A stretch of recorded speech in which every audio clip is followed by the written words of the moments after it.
Desde 1959, la Revolución cubana impulsó varias medidas de carácter popular, algunas de las cuales, como la Ley de Reforma Agraria, afectaron intereses estadounidenses en la isla.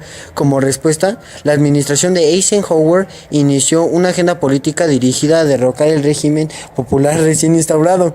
Esta comprendía el bloqueo económico, propaganda contrarrevolucionaria, fomento y apoyo de grupos armados dentro de Cuba contrarios a Fidel Castro, sabotajes a instalaciones económicas y civiles, filtración de espías, ataques piratas, quemas de campos de caña de azúcar, intentos de asesinato a sus principales líderes, violaciones del espacio aéreo y naval por aviones y navíos de guerra estadounidenses, y finalmente poner en marcha un plan para invadir militarmente a la isla utilizando exiliados cubanos y mercenarios latinoamericanos. Aunque participarían pilotos de guerra estadounidense, no estaba prevista la intervención directa del ejército de Estados Unidos.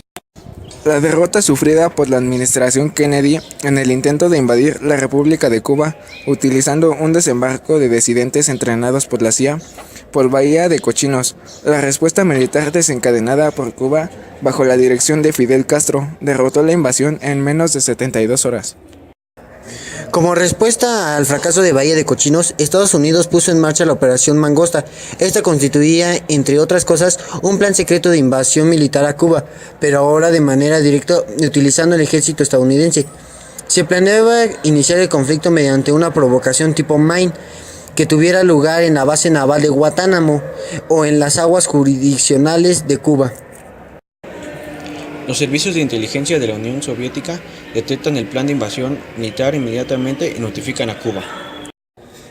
El líder soviético Nikita Jrushchov aprovechó la coyuntura para proponer a La Habana la instalación en Cuba de cohetes de alcance medio como medida disuasiva contra los planes del gobierno estadounidense.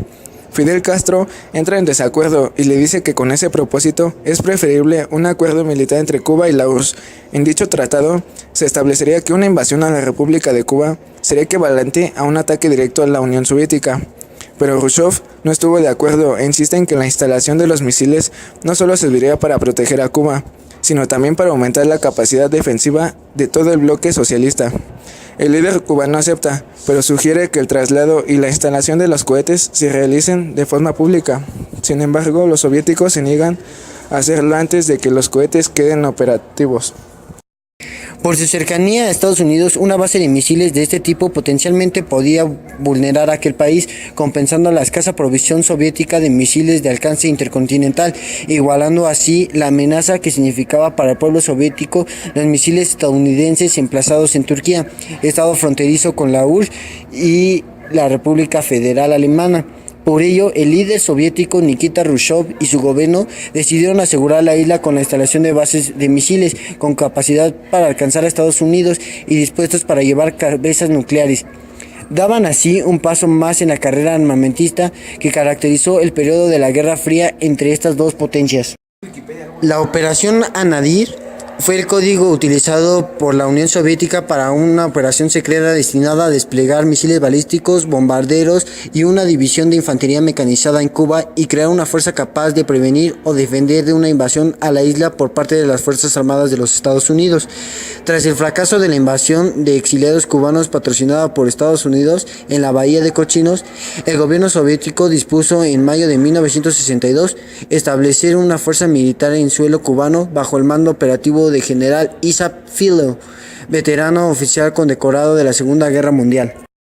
En el marco de Anadir, entre el 17 de junio y el 22 de octubre de 1962, el gobierno de la URSS remitió a Cuba 24 plataformas de lanzamiento, 24 cohetes, unas 45 ojivas nucleares, 42 bombarderos, un régimen de aviones de caza que incluía a 40 aeronaves, 2 divisiones de defensa antiaérea soviéticas, 4 regimientos de infantería mecanizada y otras unidades militares, alcanzando a unos 47,000 soldados en total.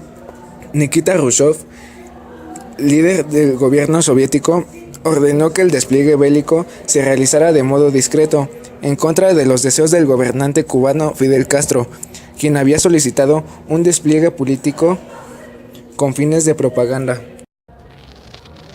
Como complemento, la URSS dispuso la Operación Kama, por lo cual 4 submarinos soviéticos cargados con torpedos nucleares partirían hacia Cuba para instalar una base naval. Esta operación fracasó en sus objetivos cuando las naves soviéticas fueron detectadas por buques estadounidenses.